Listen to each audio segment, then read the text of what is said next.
assegurar voz a quem não a tem e garantir que ninguém esteja acima da lei e ninguém esteja abaixo da lei. Olá, o Interesse Público começa agora trazendo a cobertura completa da posse da nova Procuradora-Geral da República, Raquel Dodge. Estou ciente da enorme tarefa que está adiante de nós e da legítima expectativa de que seja cumprida com equilíbrio, firmeza e coragem. E tem muito mais no programa de hoje. Vamos aos destaques. A segunda reportagem da série sobre o Dia Nacional de Luta das Pessoas com Deficiência. E ainda a nossa equipe mostra as dificuldades enfrentadas pelos hemofílicos em todo o país para sobreviver com a restrição do fornecimento de remédios pelo governo federal. Aqui no estúdio, uma entrevista com o Procurador Regional da República, Ronaldo Albo, sobre a atuação do MPF para evitar danos à saúde dos hemofílicos, com a mudança na política de medicamentos do Ministério da Saúde. Fique com a gente, Interesse Público, um programa do Ministério Público Federal.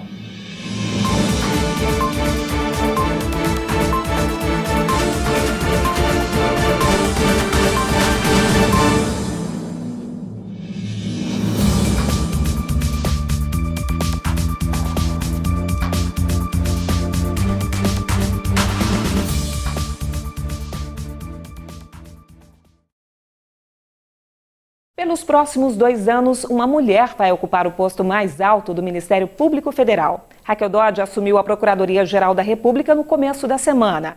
É a primeira vez que o cargo será comandado por uma procuradora. E quem está aqui com a gente no estúdio é o repórter Galton Cel. Oi, Galton. Tudo bom, Eliane? Tudo bem? Você acompanhou essa cerimônia, então, bastante concorrida. O que você destaca pra gente? Pois é, Raquel Dodge fez um discurso bem firme, defendeu a harmonia entre os poderes e afirmou que a população não tolera mais corrupção. Vamos dar uma conferida na reportagem? E um poder do Estado. Recordo.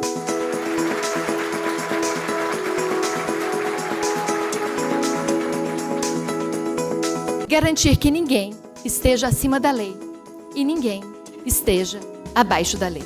A frase resume os planos de trabalho da nova Procuradora-Geral da República. Estou ciente da enorme tarefa que está adiante de nós e da legítima expectativa de que seja cumprida com equilíbrio, firmeza e coragem, com fundamento na Constituição e nas leis. Raquel Dodge afirmou que o país passa por um período de limpeza. A nova Procuradora-Geral da República fez questão de reforçar que o combate à corrupção será uma das bandeiras da gestão dela. O mandato tem duração de 2 anos.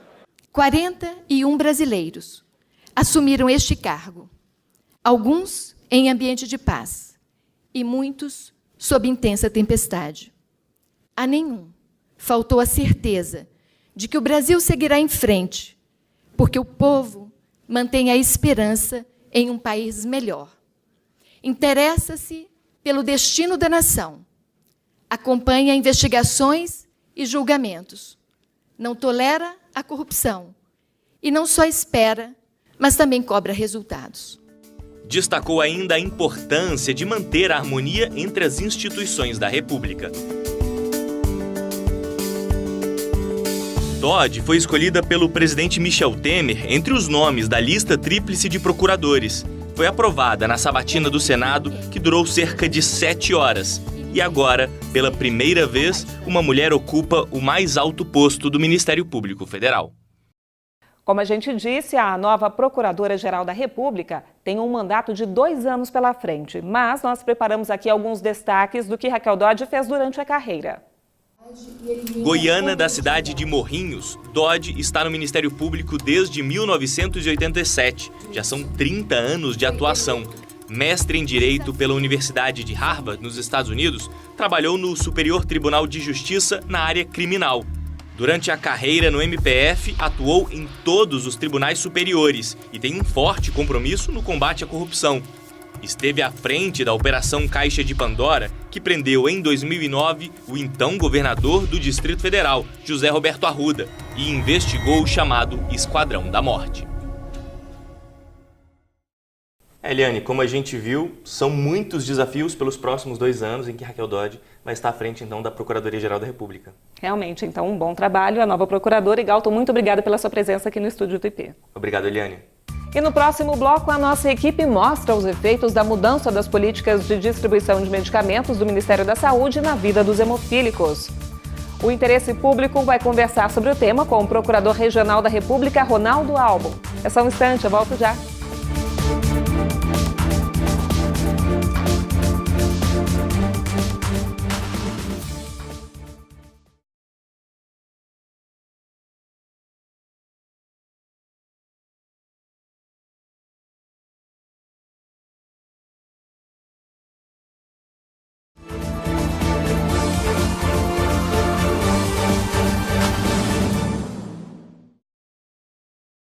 Ter uma doença grave e não ter acesso ao tratamento e à medicação necessária.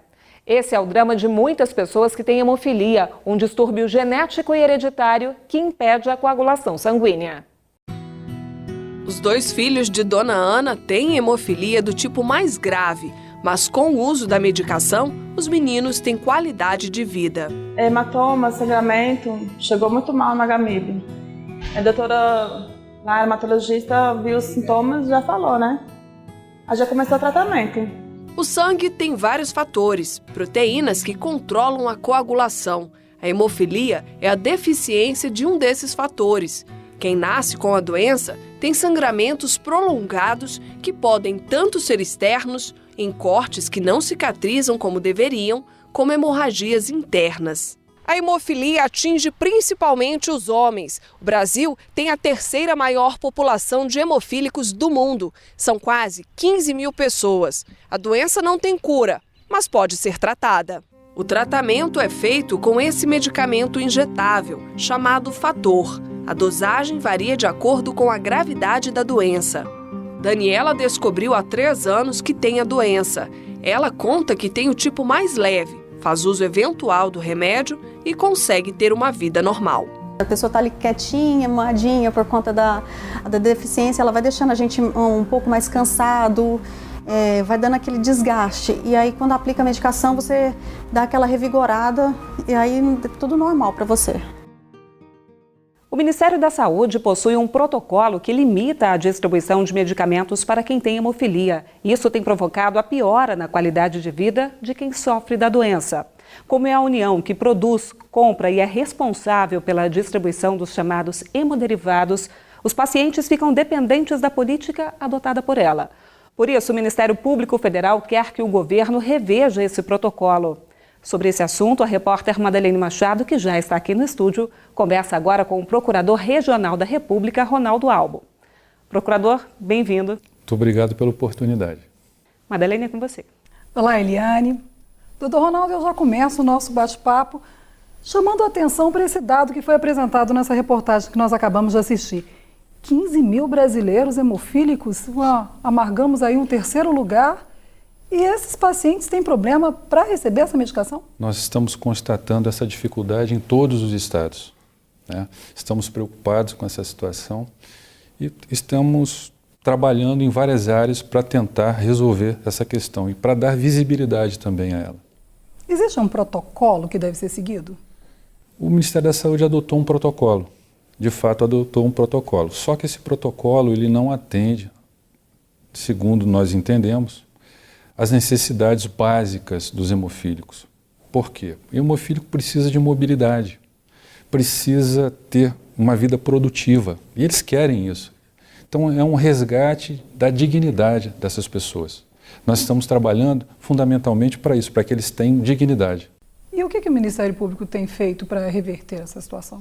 O que nós pretendemos é que esse critério adotado pelo Ministério da Saúde seja revisto. Inclusive, na Seção Judiciária do Distrito Federal, nós já temos uma sentença que estabelece que a medicação a ser dispensada aos hemofílicos tem que estar de acordo com a prescrição do médico que o assiste e não de acordo com o protocolo do Ministério da Saúde.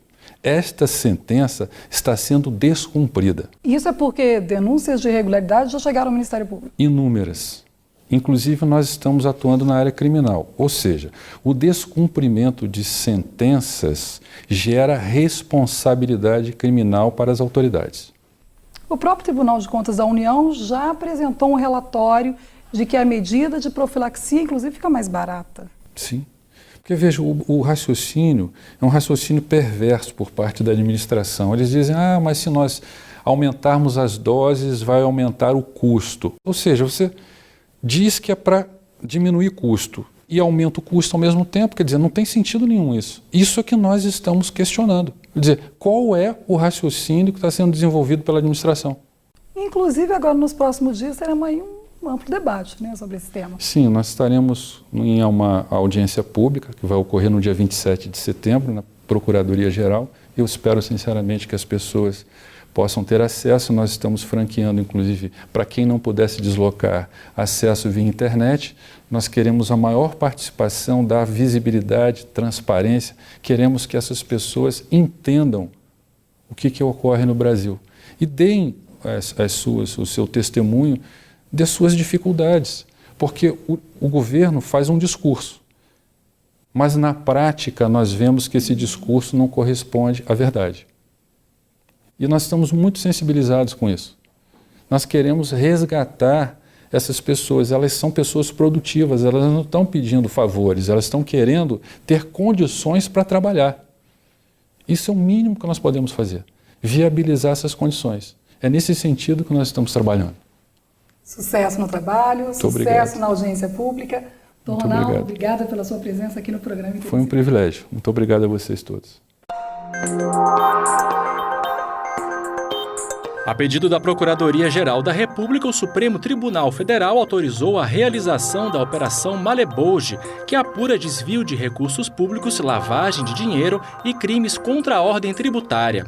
A operação foi deflagrada após a delação do ex-governador de Mato Grosso, Silval Barbosa. Entre os investigados estão o ministro da Agricultura, Blairo Maggi. Propinas foram pagas aos membros do esquema que ajudavam a sustentar o governo de Silval Barbosa. O Ministério Público Federal no Amapá recomendou ao governador do Amapá, Valdez Góes, e ao secretário de Segurança Pública, Ericláudio Alencar, medidas para evitar a devolução de recursos do fundo penitenciário. Somente entre 2011 e 2013, mais de 9 milhões que deveriam ser investidos na construção de presídios e na melhoria do sistema penitenciário estadual retornaram aos cofres públicos. O MPF concedeu prazo de 30 dias para que providências sejam tomadas. O Ministério Público Federal, no Rio de Janeiro, denunciou o ex-secretário de Obras do município e mais 10 pessoas por esquema de corrupção em obras na cidade. A denúncia é resultado da Operação Rio 40 Graus. 36 milhões de reais apenas em propina foram desviados de 2 obras municipais, a da Transcarioca e da recuperação da bacia de Jacarepaguá.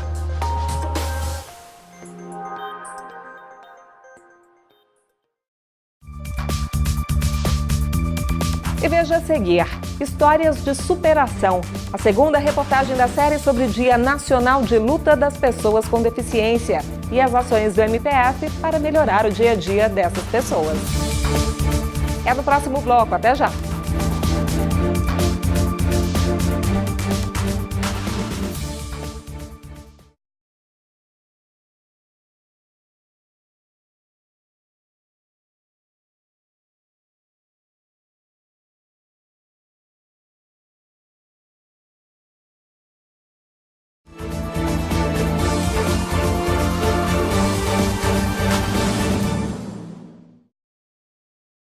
A pedido do Ministério Público Federal no Amazonas, a Justiça determinou a imediata reintegração de posse em favor dos moradores da comunidade Iupirunga, família indígena do povo Carapana, às margens do rio Tarumã-Açu, zona rural de Manaus. Na comunidade Iupirunga, às margens do rio Tarumã-Açu, zona rural de Manaus, vive o povo Carapana. São 8 famílias na localidade. Como indígena, é acostumada a viver meio natural, sem construções, sem asfalto, sem indústria, sem as prédios, né, dos lados. É acostumada a ver, por um lado, a mata, né? Isso é o nosso habitat natural. Estudos antropológicos mostram que eles vivem na região há pelo menos 30 anos. E mesmo depois de todo esse tempo, os indígenas ainda sofrem com a ação de invasores. O FUNAI fez para contribuir, né, fez um levantamento do que as famílias plantaram lá, né, na região. Então a gente tem algumas qualidades de planta, né, açaizeiros, tem mais de 20 anos, cajueiros e outras plantas frutíferas, né, que mostram a ocupação entre mais ou menos o plantio mais direto, assim,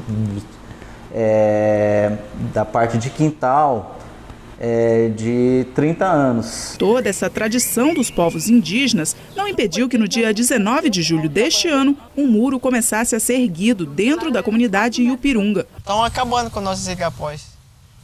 Eles retiram a areia do fundo do rio, jogam em cima dos igapós e constroem mansões em cima dos igapós. O muro ficava aqui e impedia o acesso das famílias indígenas aos locais onde elas costumam buscar plantas medicinais e comprometia também a passagem para o Igarapé, onde os índios pescam.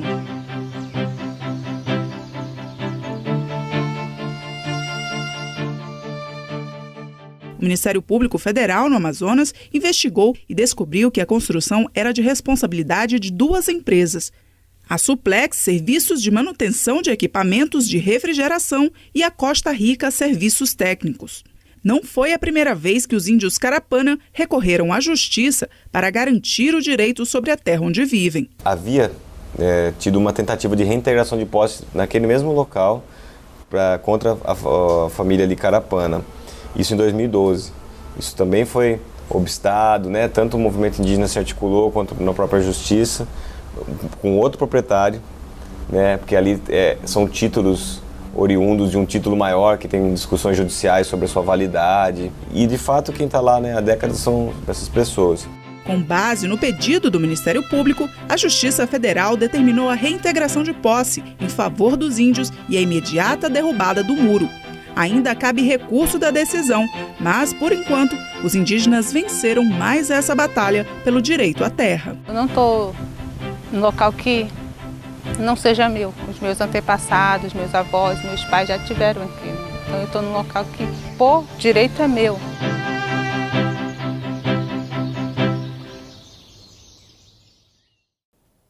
Procurado pela reportagem, o responsável pelas empresas Suplex Serviços de Manutenção de Equipamentos de Refrigeração e Costa Rica Serviços Técnicos não quis se manifestar.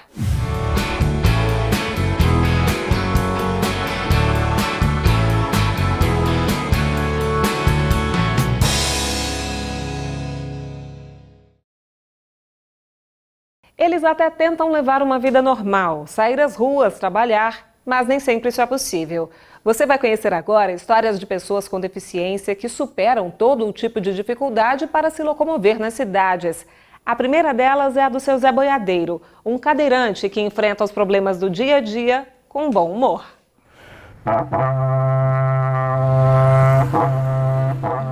É assim, com alegria, que seu Zé Boiadeiro enfrenta as dificuldades do dia a dia nas ruas de Goiânia. Não é fácil não, pro cadeirante não. Por isso que a maioria entrega, quer deitado, não quer. A gente chama para ir pro esporte, não vai. Perceber que as diferenças entre as pessoas merecem atenção especial em todo o mundo é uma situação recente. Somente a partir da década de 1990, os governos começaram a adequar as estruturas físicas para atender as pessoas com algum tipo de deficiência, mas ainda falta muito. As calçadas não tem como andar, né, de jeito nenhum. As calçadas são horríveis. Tudo quebrada, buraco, não tem como. Já caí de calçada já várias vezes. A gente esquece que na rua tem buraco, mas é mais ou menos. Mas na calçada esquece, às vezes vai andando, tem um pedacinho bom, você vai tocando, de repente já cai num buraco. Seu Zé Boiadeiro, o perigo está nas calçadas, nas ruas e até nas faixas de pedestres. Já fui atropelado 3 vezes, né? Fui atropelado 3 vezes na cadeira de roda. 2 de carro e 1 de moto. Perigoso, o pessoal não respeita, as faixas é o maior problema, não para. E como que é utilizar o transporte público sendo cadeirante? Não é fácil não. Aqui agora aconteceu, eu mandei parar e ele passou direto, não sei porquê. Depois eu reclamei, ligaram lá, falou que porque ele estava cheio demais e atrasado, mas eu tenho curso. O senhor se sente excluído da sociedade? Ah, sim, isso aí não é só eu, mas quase todos. Mas o importante é acreditar, né, seu Zé? Eu não baixei a cabeça porque eu não baixo a cabeça, não. Eu enfrento a vida do jeito que ela vem, luta.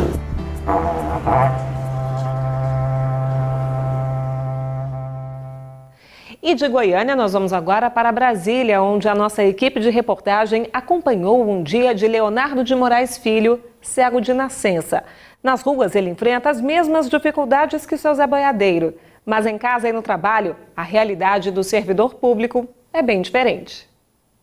Geladeira com sensor que analisa a temperatura ambiente e faz o ajuste automático da temperatura interna. Fogão adaptado para evitar queimaduras. Móveis planejados com cantos arredondados. Tudo isso para proporcionar acessibilidade.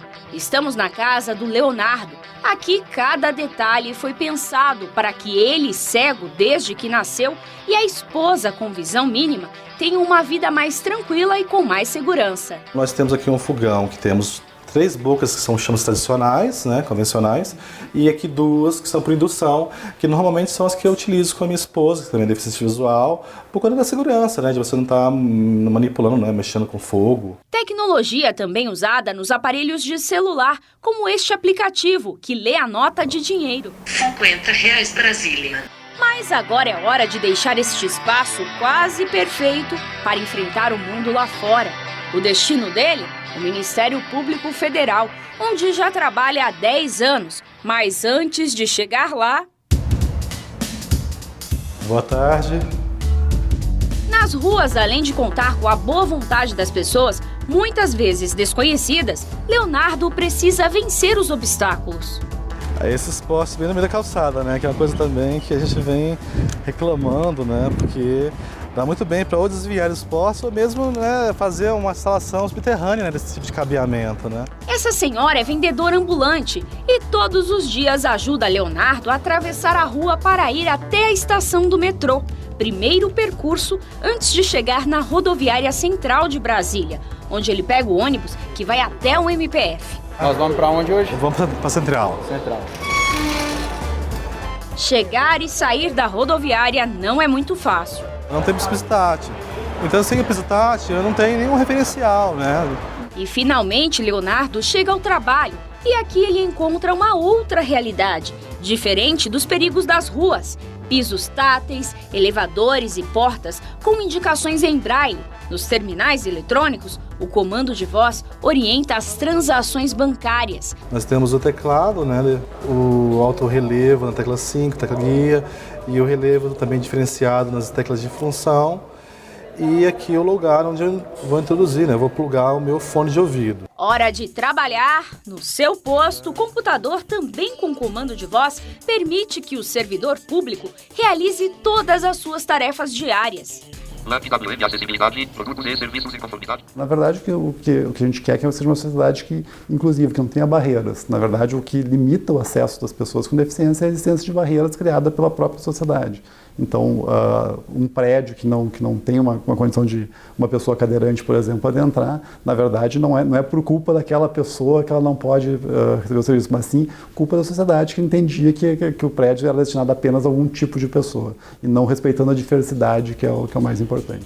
Agora, Leonardo desliga o computador com a sensação de dever cumprido, mas enfrenta mais uma batalha para voltar ao mundo acessível da sua casa.